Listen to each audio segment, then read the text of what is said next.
इससे पहले हमने कीवर्ड्स के बारे में रिसर्च की कि नीश हंटिंग किस तरह करनी है और कौन-कौन से सॉफ्टवेयर इस्तेमाल करने हैं। कीवर्ड्स, कैटेगरीज़ एंड डिस्क्रिप्शन का लेक्चर अभी जो आपको मैं दिखाऊँगा, उसमें अगरचे ये लास्ट स्टेजेस पे होता है काम कीवर्ड्स, कैटेगरीज़ का, जब आपकी किताब तैयार हो गई होती है और आप उसको पब्लिश करने से पहले ये तमाम चीज़ें रिसर्च करते हैं। लेकिन अभी हमने पिछले तमाम जो लेक्चर्स हैं वो उन्हीं सॉफ्टवेयर्स को इस्तेमाल किया जो कि नीश हंटिंग में जो इस्तेमाल होते हैं, जिस तरह हीलियम है, पब्लिशर रॉकेट है, केडी स्पाई है। तो मैंने समझा कि इस वक्त आपके माइंड में फ्रेश होगा तमाम सॉफ्टवेयर के बारे में, तो हम इसको भी यहाँ पे डिस्कस कर लेते हैं। तो जब आप कीवर्ड्स एंड कैटेगरीज़ की बात करते हैं, इनकी इंपॉर्टेंस सबसे ज़्यादा ये है कि ये अमेज़ॉन का जो A9 एल्गोरिदम है, जो कि डिटरमिन करता है कि कौन से रेलेवेंट कीवर्ड्स हैं इस बुक के लिए, उसको आप इंडिकेटर्स दे रहे हैं, उसको आप बता रहे हैं कि ये आप, या उसको ट्रेन कर रहे हैं कि आपकी बुक किस चीज़ से रिलेटेड है। प्रोडक्ट के सिलसिले में ये प्रॉब्लम नहीं होती, क्योंकि प्रोडक्ट्स जो हैं वो बड़े वेल डिफाइंड कीवर्ड्स होते हैं जो रेलेवेंट हैं, चाहे वो मोबाइल हो या कोई भी हो। तो अमेज़ॉन के लिए भी आसान होता है उनके लिए रेलेवेंट कीवर्ड्स फाइंड करना। लेकिन जब आप बुक पे जाते हैं तो बुक में आपको बहुत सारी एफ़र्ट करना पड़ती है ताकि आप बता सकें अमेज़ॉन को कि आपकी बुक किस चीज़ से रिलेटेड है। फॉर एग्ज़ाम्पल टाइटल और सबटाइटल्स, अच्छी बात है अगर आप रिसर्च करें, ख़ास तौर पे सबटाइटल्स। आगे हम इसमें डिटेल में अच्छी एग्जांपल्स भी देखेंगे इसकी। आप उसको इंडिकेटर दे रहे हैं कि ये बुक इस चीज़ से रिलेटेड है और इसके ऑडियंस ये हैं। फिर 7 कीवर्ड्स आप सेलेक्ट करते हैं। सातों कीवर्ड्स जो हैं वो जब आप बुक अपलोड कर रहे होते हैं, अगरचे अभी ये ऑप्शनल कर दिया अमेज़ॉन ने, लेकिन इट इज़ प्रेफरेबल कि आप अपने कीवर्ड्स खुद रिसर्च करके सातों के सातों वहाँ पे इस्तेमाल करें। इसके बाद तीसरी चीज़ जो आपके हाथ में है वो है डिस्क्रिप्शन।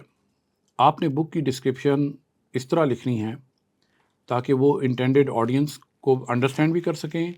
उसमें उसका एक स्ट्रक्चर है पूरा, वो भी आपको मैं दिखाऊंगा।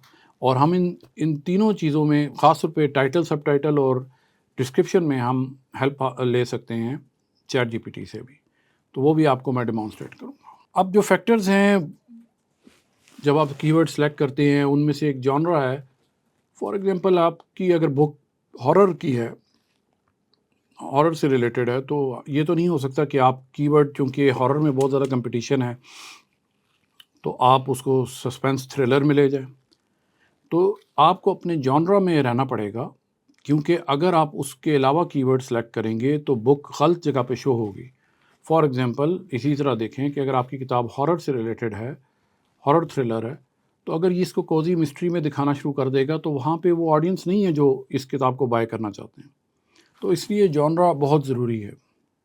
फिर सर्च वॉल्यूम, कुछ ना कुछ तो होना चाहिए उस कीवर्ड का। मिनिमम 100 होना चाहिए बुक्स के लिए, वो आगे हम देखेंगे। लेकिन अगर सर्च वॉल्यूम ही नहीं है तो फिर उसका फ़ायदा कोई नहीं है, बेशक उसमें कंपटीशन ना हो।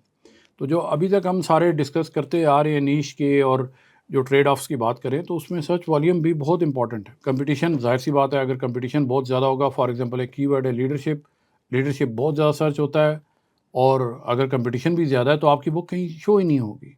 अगर वो, क्योंकि अमेज़ॉन आपके हर कीवर्ड से रिलेटेड जो रेलेवेंट कीवर्ड है उसके साथ आपकी बुक को इंडेक्स करेगा, नंबर 1। नंबर 2, हर कीवर्ड के लिए वो एक रैंकिंग जनरेट करता है। फॉर एग्जांपल लीडरशिप है तो उसमें नंबर 1 पे जो बुक होगी, जब आप सर्च करेंगे अमेज़ॉन पे, तो लीडरशिप पे जो पहले नंबर पे आ रहा है सर्च रिजल्ट में, वो ऑर्गेनिकली नंबर 1 पे होगी अमेज़ॉन के हिसाब से। और हो सकता है वो कन्वर्ट हो रही हो सेल्स में, इसलिए उसको नंबर 1 पे रखा हुआ है। तो अगर आपकी किताब नहीं है और अगर वहाँ पे 10,000 किताबें, तो आप सोचें आपकी किताब किधर डिस्प्ले हो रही होगी। अर्निंग पोटेंशियल भी बड़ा इंपॉर्टेंट होता है। ये चूँकि आपको सॉफ्टवेयर दे देते हैं, अगर एक ऐसा कीवर्ड है जिसमें सर्च वॉल्यूम भी है, कंपटीशन भी नहीं है, और अर्निंग पोटेंशियल का मतलब ये है कि हो सकता है उस पे अर्निंग भी ना हो रही हो, जब आपको स्टैटिस्टिक्स दिखाऊँगा। तो इसका मतलब ये है कि लोग सर्च भी कर रहे हैं और उनको वो प्रोडक्ट नहीं मिल रहा, वो सेल में कन्वर्ट नहीं हो रहा। तो ये तो आइडियल है, जिस तरह नीश हंटिंग हमने की थी उस तरह। तो इसलिए अर्निंग पोटेंशियल भी देखा जाता है, और आपने ये भी देखना है कि आप किस तरह रैंक हो सकते हैं ईज़िली उसमें। आप चाहेंगे कि आपकी बुक पेज 1 पे किसी कीवर्ड, रेलेवेंट कीवर्ड के लिए आ जाए, या ज़्यादा से ज़्यादा कीवर्ड्स के लिए आ जाए। और जो बेस्ट सेलर्स होती हैं उनकी 50-60 ऐसे कीवर्ड्स रेलेवेंट होते हैं जो नंबर 1 पेज पे रैंक हो रहे होते हैं।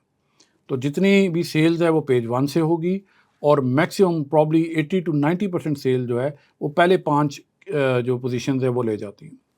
तो इसलिए आपको ईज़ ऑफ रैंकिंग बहुत इंपॉर्टेंट है जब आप कीवर्ड सेलेक्ट कर रहे हैं। अब कुछ डू नॉट्स हैं इसके लिए, डोंट्स हैं कीवर्ड के लिए। आप किसी की और की बुक का टाइटल इस्तेमाल नहीं कर सकते। जब आप सर्च करेंगे किसी बुक का टाइटल, जिस तरह रिच डैड पुअर डैड है, इसका बहुत सर्च वॉल्यूम होगा और इसके कंपटीशन भी कम होगा, क्योंकि ज़ाहिर है रिच डैड पुअर डैड एक कॉपीराइट वाला टाइटल है। तो आप उनके टाइटल इस्तेमाल नहीं कर सकते अपनी इस कीवर्ड में। और आप ये भी नहीं लिख सकते कि ये बेस्ट सेलर या इस तरह के कीवर्ड, इवन आप सब टाइटल में मेंशन नहीं कर सकते बेस्ट सेलर वगैरह। तो ये दो चीज़ें हैं। तीसरी चीज़ ये है कि आपके जो कीवर्ड्स हैं वो अलाइन होने चाहिए आपकी बुक की थीम के साथ। खाली लीडरशिप एक जनरलाइज है, लॉन्ग टेल कीवर्ड्स को देखें। लीडरशिप फॉर स्पोर्ट्स है, लीडरशिप फॉर कॉरपोरेट लीडरशिप है। तो इस तरह के कीवर्ड्स होंगे जो आपने ज़रूरी है। एक पॉइंट ये भी है कि इन 7 जो स्लॉट्स दी होती हैं जब आप किताब पब्लिश करें, ये ई बुक के लिए अलग होंगी और पेपर बैक के लिए अलग होंगी। तो इन स्लॉट्स में आप 7 से ज़्यादा कीवर्ड भी फिल कर सकते हैं और ये तजुर्बा किया हुआ है। लेकिन मैं आपको ये सजेस्ट करूँगा कि कम से कम 3 या 4 जो स्लॉट्स हैं उनमें एक-एक कीवर्ड रखें और बाकी आप कीवर्ड्स फिल कर सकते हैं। थोड़ा बहुत फ़र्क पड़ जाता है, लेकिन ट्राई करने में कोई हर्ज नहीं है इसमें। इसके लिए जो सॉफ्टवेयर यूज़ होते हैं, KD स्पाई नॉर्मली मैं रिकमेंड नहीं करूँगा, और हीलियम 10 इसके लिए बेस्ट सॉफ्टवेयर पब्लिशर रॉकेट है। अगर चाहिए आप उनसे काम कर सकते हैं, आप अपने टाइटल को भी एनालाइज कर सकते हैं। तो publisher rocket is best in this case. अब आपको इसका लाइव डेमो मैं दिखाना चाहता हूँ कि किस तरह होगा। मैंने कीवर्ड सर्च किया था स्पोर्ट्स साइकोलॉजी और ये उसके रिज़ल्ट है। ये आपको सारे रिज़ल्ट आप खोल के देखते हैं। फॉर एग्ज़ाम्पल अब आप ये देखें, यहाँ पे कम्पेटिटिव स्कोर स्पोर्ट्स साइकोलॉजी का कम है, लेकिन सर्च वॉल्यूम भी इतना ज़्यादा नहीं है। तो अब आप इस पे देखते जाएंगे तमाम, जहाँ पे आपको ये कुछ पोटेंशियल नज़र आ रहा है, लेकिन ये गोल्फ से रिलेटेड है। Sports psychology for young athletes, ये एक अच्छा कीवर्ड है और इसमें कंपटीशन लो है, सर्च वॉल्यूम कम है, लेकिन अर्निंग पोटेंशियल काफ़ी है, क्योंकि इसमें शायद कोई किताब बहुत बड़ी है जो सर्च हो रही है। हम देख लेते हैं जो सेल हो रही है इसमें। अब आप ये देखें, यहाँ पे सबसे ज़्यादा सेल ये किताब हो रही है, जिसकी वजह से एवरेज है। फिर ये किताब है यंग एथलीट अल्टीमेट गाइड, फिर माम्बा मेंटालिटी। ये बहुत बड़ी बड़ी बुक्स हैं। तो आपने खाली कीवर्ड नहीं देखना, आपने ये भी देखना है कि कंपटीशन कितना है और उसके हिसाब से। अब हम यहाँ पे नीचे जाते हैं तो ये कीवर्ड एक मुझे नज़र आ रहा है, स्पोर्ट्स साइकोलॉजी फॉर एथलीट्स, जिसका सर्च वॉल्यूम भी अच्छा है, जिसका कंपटीशन भी कम है, और इसी तरह स्पोर्ट्स साइकोलॉजी फॉर टीन्स। तो ये इस तरह आप एक दफ़ा सर्च नहीं होगा, अब आप अगली दफ़ा फिर ये, अब मसलन मुझे ये कीवर्ड मिल गया है स्पोर्ट्स साइकोलॉजी फॉर टीन्स। अब मैं इसको दोबारा सर्च करूँगा और देखूँगा इससे रिलेटेड और कौन से कीवर्ड अमेज़ॉन या ये पब्लिशर रॉकेट मुझे सजेस्ट कर रहा है। तो ये प्रोसेस कंटिन्यू रहेगा जब तक आप 7 कीवर्ड्स तक ना पहुँच जाएँ। इसको आप एडवांस सर्च में जाएंगे तो बहुत सारे और कीवर्ड्स निकाल देगा। तो आपका काम ये है कि ये अच्छी तरह रिसर्च करें, और ये जो वैलिडिटी है इसकी, ये कोई ज़्यादा टाइम नहीं होता। अब आप ये देख रहे हैं कि हमें बहुत सारे इसमें अच्छे कीवर्ड्स मिल रहे हैं जो रेलेवेंट भी हैं और जो जिनमें सेल्स पोटेंशियल भी है और कंपटीशन भी कम है। तो ये 7 कीवर्ड्स बहुत इम्पॉर्टेंट हैं और इसको सही तरीके से करना ज़रूरी है, क्योंकि इसका इम्पैक्ट आपकी विजिबिलिटी पे आएगा, इसका इम्पैक्ट आपकी सेल्स पे आएगा। तो इसलिए ये करना ज़रूरी है। नेक्स्ट में हम कैटेगरी के बारे में डिस्कस करेंगे लेक्चर में, और हम फिर आगे डिस्क्रिप्शन की बात करेंगे। Thank you.